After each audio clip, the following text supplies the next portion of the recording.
Ladies and gentlemen, please welcome back New York Times senior editor Charules Duhigg. Good morning.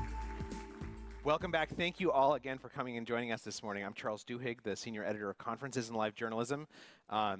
Thank you all for being here. We had an amazing program last night. I think anyone who's here knows, and we have a great program planned for you today, so we'll jump right into it. I wanted to just start with a couple of housekeeping items. If you have any questions today at any point, please feel free to send an email via your smartphone to q@nytimes.com. We'll be collecting those questions. We'll also be asking the audience to offer questions, so please don't hesitate to send in any thoughts or suggestions you have.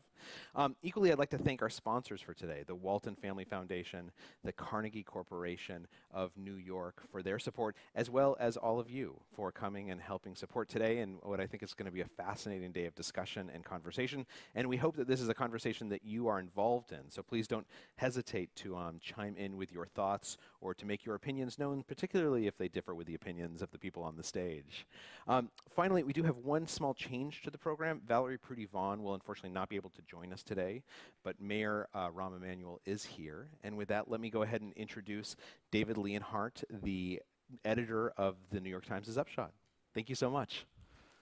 Good evening, everybody. Welcome back to the Times. I don't know, for those of you who were here last night, I don't know what you saw, but the panel we had last night, the discussion continued for about 10 minutes afterwards with all of us on the stage. And I found myself, as I was walking home, just continuing to think about all the discussion we had about how to lift graduation rates and how to make sure the places that already have graduation rates aren't just educating one segment of society. And this whole fascinating question of, to what extent do we want our existing institutions to change, and to what extent do we need wholly new institutions in a time of technical change? I would say here at the New York Times, we are in favor of existing institutions changing. We think it's possible, and we think we're showing that. One other thing I'd like to point out is that I really enjoyed the extent to which we had some debate and disagreement on the stage last night. I think that's how you often get to the real nut of issues. And I have no doubt that with this crowd, it's going to be substance-based, respectful disagreement. So I just want to re-encourage you the same way Charules did. When you hear something you don't agree with, ask a question that pushes back a little bit. We really want to engage with different issues and have some real debate and some substantive disagreement and try to think stuff through and find areas of common ground, but also probe the really controversial areas.